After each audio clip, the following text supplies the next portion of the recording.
চারিদিকে যে কি চলতেছে বাংলাদেশে সেটা বোঝাটা আসলে মুশকিল।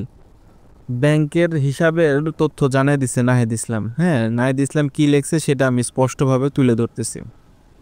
উপদেষ্টা পদে যোগদানের আগে আমার কোনো ব্যাংক অ্যাকাউন্ট ছিল না। 21শে আগস্ট উপদেষ্টা পদের দায়িত্ব পালনের জন্য সম্মানী গ্রহণের লক্ষ্যে সরকারিভাবে সোনালী ব্যাংকে একটি ব্যাংক অ্যাকাউন্ট খুলি।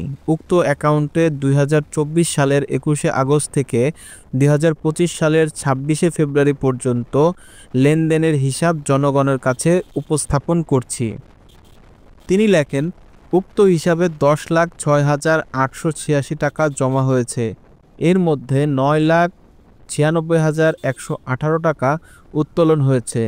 উল্লেখ্য, সোনালী ব্যাংকের এই অ্যাকাউন্ট ছাড়া আমার আর কোনো অ্যাকাউন্ট নেই। তিনি আরও লেখেন, উপদেষ্টা হিসেবে দায়িত্ব পালনকালীন আমার ও আমার পরিবারের কোনো সদস্য, মা, স্ত্রী, বাবা নামে বাংলাদেশে কোথাও জমিজমা, ফ্ল্যাট বা আমার কোনো পারিবারিক কর্তৃক ক্রয় করা হয়নি।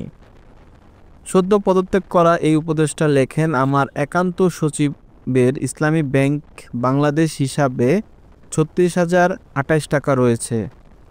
উনি একান্ত সচিব হিসেবে দায়িত্ব নেওয়ার পর ওনার নিজের নামে বা ওনার পরিবার, স্ত্রী, মা, বাবার কারো নামে বাংলাদেশে কোথাও কোনো সম্পত্তি ক্রয় করা হয় নাই। নাহিদ আরও লেখেন, এছাড়া আমার ব্যক্তিগত কর্মস্থান সহ সংশ্লিষ্ট যে কারো সম্পদের স্বচ্ছ হিসাব রয়েছে, প্রয়োজনে উন্মুক্ত করা হবে। তথ্য অধিকার আইন 2009 অনুযায়ী বাংলাদেশের যে কোনো সরকারি দপ্তরের উক্ত তথ্য যাচাইযোগ্য। সো গাইজ, বুঝতেই পারছেন নাহিদ ইসলামের ব্যাংক অ্যাকাউন্টে কত টাকা আছে এবং তারা আসলে কতটা সলিড, তারা যে কাজগুলো করছে সেই কাজগুলো কতটা সলিডের সাথে এবং সুন্দর মতো কাজগুলো করছে সেটা কিন্তু আমরা এই স্ট্যাটাসের মাধ্যমে মোটামুটি দেখতে পাচ্ছি।